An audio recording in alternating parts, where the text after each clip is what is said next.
Hello, my name is Rich Howard, owner of Architectural Builder Supply. This video is to bring you a closer look at the McKinney MPB79 4.5 by 4 hinge. This is in the 26D satin chrome finish. Here's what it looks like. We'll do a quick dimensional review and then we'll talk about what it's used for. That's what it looks like. It's 4.5 by 4. That means that the height is 4.5 inch. The height is the first dimension on a hinge, and then the width 4 inch. So it's an unusual hinge in the sense that 4.5 by 4 is not the common size hinge that is used or specified, even though it's most likely that in most installations it's the better size hinge to use when comparing it to 4.5 inch wide. Its thickness ought to be 0.134, and the caliper says 0.135, so very quite accurate in that regard. Now, this is a steel-based full mortise. You can see from the swag on the hinge leaves here that when those leaves are brought parallel, they're meant to be mortised flush to the edge of the door and frame. 5-knuckle ball bearing. Because it's a standard weight, not a heavy weight, which would be 180 thousandths, it will have 2 bearing packets. It's going to include, this client ordered 3 hinges, so there's fasteners for wood and metal applications. And the question becomes is, what would you use this for? Obviously it's a hinge, but why this hinge? And let's talk about why this hinge right now. If you are enjoying this video, please click thumbs up or like, and also please consider subscribing to our channel. Let's move on to the rest of the video. So you're going to use this hinge in most applications where the width is something that you can easily accommodate, meaning how wide a hinge is directly related to where the vertical axis of pivoting is from, let's say, the edge of the door. And in most installations, especially those when you're going to wrap the edge of the wall, or in applications when you only need to go to 90 degree, or let's say that you have to go to 180 degree and you're going to wrap your wall, when you have that hinge applied there, you really want the vertical axis of pivoting to be as close to the center of the door as possible. Meaning a 4.5 by 4.5 is not better than a 4.5 by 4. In fact, it's less desirable because it moves that vertical axis of pivoting back an additional 1/4 inch in those applications. Now, you would think of the vertical axis of pivoting in reference to some point as the hinge might get wider. Think of it as being able to handle getting the door out and around a frame or casing or molding or trim, or the doors being heavily inset. So thinking about the height of the hinge is where most of us basically stop and turn our heads off, but a lot of thought can be put into the width of the hinge as well. And as a major hinge manufacturer, I heard once say, the head of specification writing for this major manufacturer, he said, listen, we only give you guys 4.5, 4.5 because that's what you ask for, but it's really not in many instances the proper hinge. And what I really mean by that is the width needs to be thought about. What width do you need? What's the best width of the hinge? And in many applications, 4 inch is better than 4.5. Think of a knockdown drywall frame over a 4 7/8 partition wall, and the door can go to 90 or 180. A 4-inch wide hinge is ideal for that. You don't need a 4.5 wide. The other advantage is you're pulling that hinge back closer to the face of the door and the wall. Less projecting hardware is always a better thing. If you've ever, I know that I have a couple of times in my life, I've walked down a hallway and my arm's just swinging along, happy as can be, and the crown of my watch just cracks a piece of hardware, or a hinge barrel, or a strike lip, or your shirt gets caught on a piece of hardware. That happens as well. Tuck that hardware in as close as possible to the face of the door and frame, and then you'll have a better than less better application.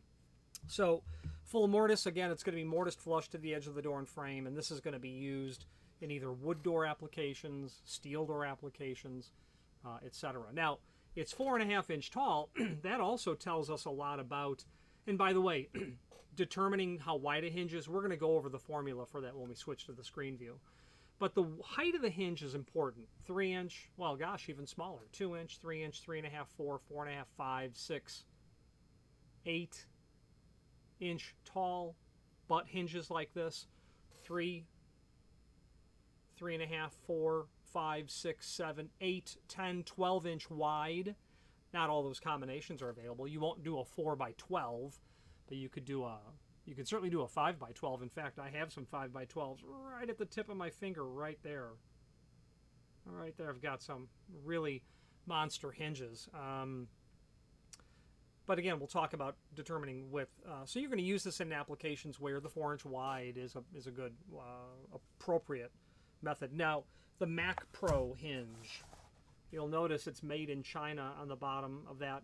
Many, many years ago, all hinge manufacturers who were primarily domestically manufacturing, especially with NAFTA, and in the early 90s, when that phase to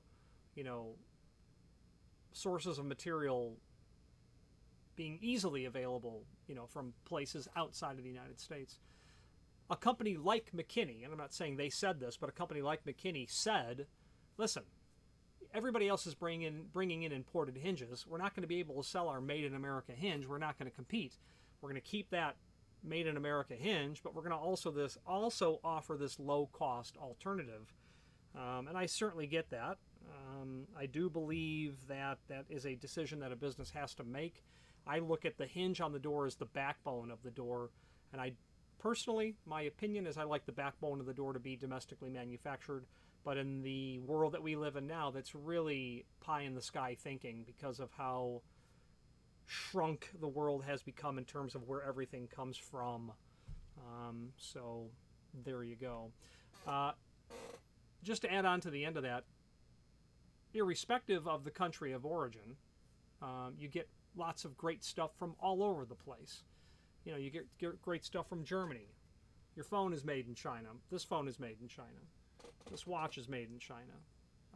The point of the matter is you get a highly exceptional build quality from every country that you can buy in. From just, so the moniker of made in China doesn't necessarily mean inferior quality. We can all think of stories where it most definitely meant inferior quality, whether it be drywall in Florida, or quite frankly, steel on Japanese cars in the 60s and 70s. They rusted. They had inferior steel. But I get hinges from people who make stuff in Asia, and they're just beautiful. I have no reservations about using them. So country of origin aside, I prefer it to be domestically manufactured, but there are times when that's just not possible or realistic, or it ends up being a product that is not the one that I would elect to use given a certain set of requirements. Let's switch to the screen view. Let's take a look at some photographs. Let's take a look at that wide throw formula as well. If you've not hit subscribe yet, we would very much appreciate if you did, and hopefully you're enjoying this video. Now, let's get back to it. Here's the hinge that we are looking at. Let's take a look at some images first before we dive in. Here's the label. 26D, that means satin chrome. 652, let's back up.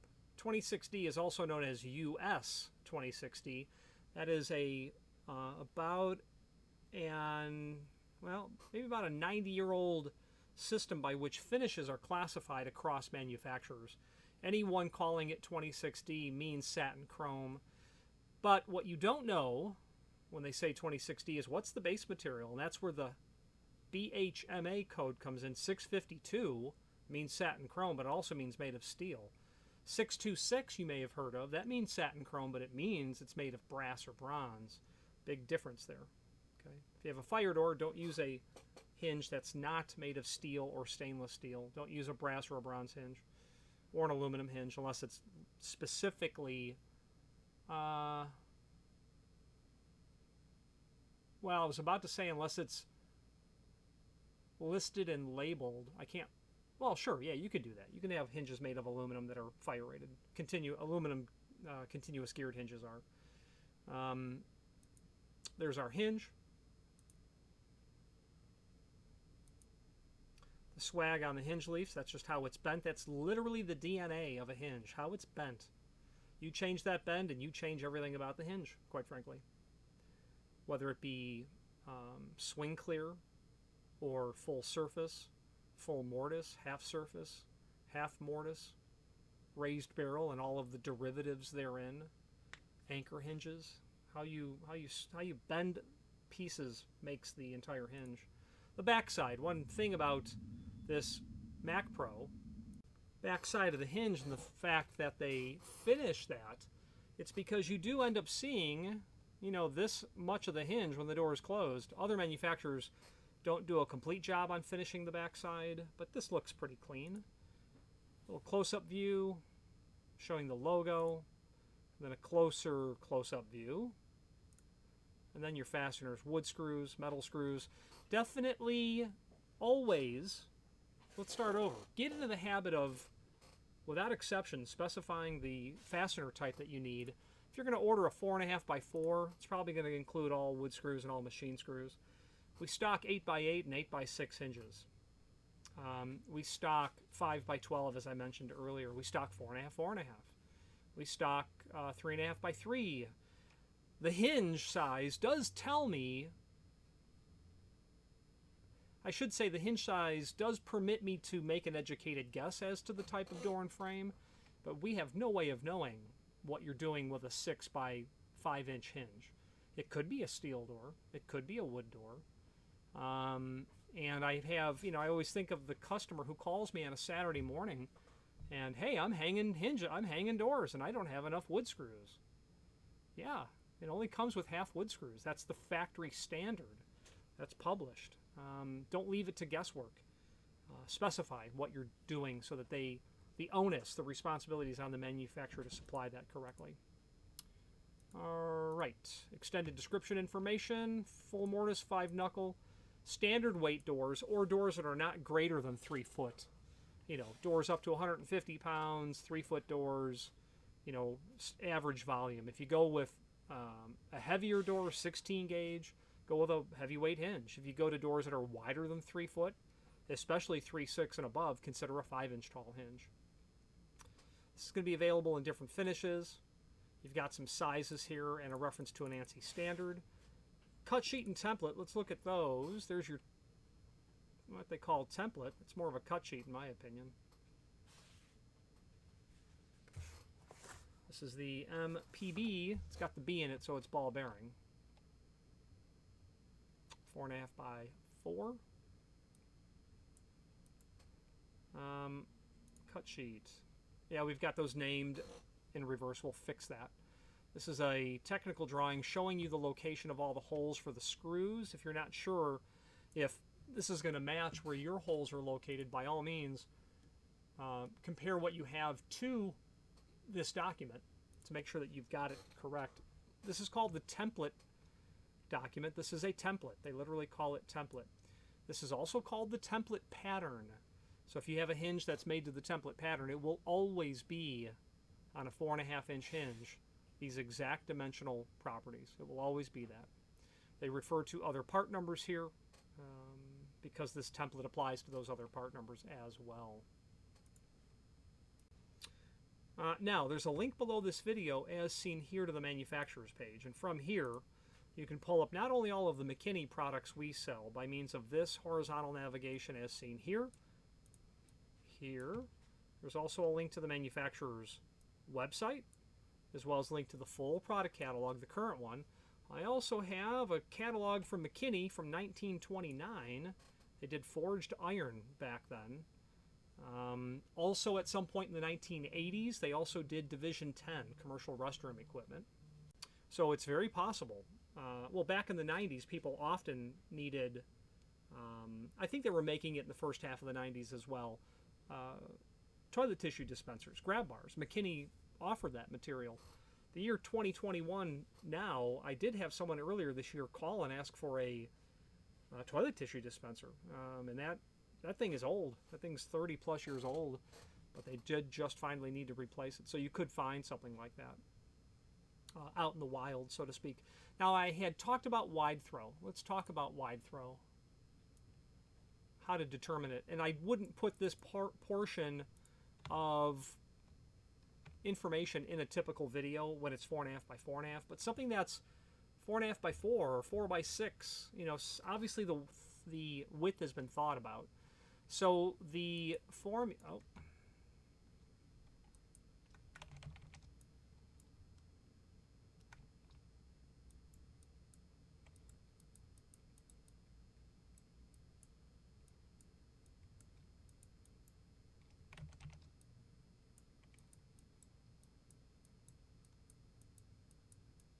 There's your formula for wide throw.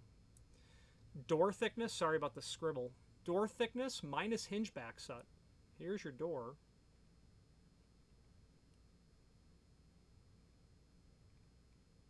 There's your cutout for the hinge. Door thickness is obvious. What's that dimension? Hinge back set is this dimension. It's probably a 1/4 inch. So 1 3/4 minus a 1/4 inch times 2, it's going to be 3 inch.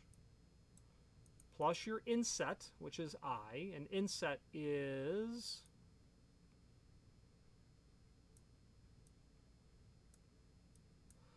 from the face of the frame to the face of the door. It's going to be quite negligible in most installations, although it could be quite substantial. It has to be calculated. Let's say it's a normal installation, and it's less than 1/8 of an inch. So let's think about it as 0 for right now. Plus clearance. Clearance is what trim or casing do you have happening out here? Anything? Let's say it's 3/4 inch. It could be. So now we're at 3 3/4. All of this equals 3 3/4. You go to the next biggest size, which in this case would be 4 inch. So you can see how the formula comes together to allow you to calculate wide throw. You change any of these parameters, and all of a sudden you're changing how wide of a hinge you need. So this should be the calculation that you go through when you are thinking about how wide of a hinge do I actually need. Bring that barrel as close to the center line of the thickness of the door as possible. It allows the hinge to do a job, to do its job better when it's carrying the load with that vertical axis of pivoting tucked back close here. So that's what that's all about. That definition is defined in many manufacturers' catalogs. I can't say if McKinney does it, only because I don't know. I'm sure that it likely does. Maybe it doesn't. Wide throw. As I'm going through it, I now believe that it is for sure here. How to calculate the proper wide throw hinge width. I know that they go through it a little differently than I just did. But I think it comes back the same way. So their page 16 of this 2020 catalog goes through that. So you might want to take a deep dive into that. So let's wrap up this video on camera. If you've made it this far into this video, you must be determined to see it through to the end, and we appreciate your hanging in there with us and watching this entire video. It means a lot. It takes a lot of work to create these videos in the sense that you know, it's time taken away from doing other things. However, the advantage for me personally of creating these videos is the fact that it does allow myself to either learn about something new, to reacquaint myself with something, or to reinforce what I believe that I already know. Any comments that you might leave down below would be greatly appreciated. Thank you. Now, in conclusion, the name McKinney has been synonymous with hinges for many years.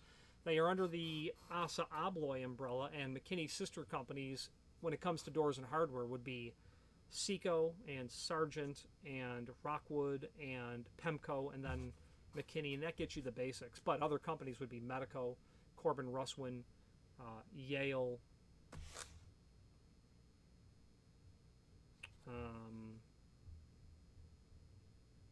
as it applies to what we're working on. Adams Wright, Hess, Folger Adam. I'm drawing a blank on others, but suffice it to say, there's a complete offering of products that all go together. McKinney does a pretty good job. There is a lady at McKinney who is an absolute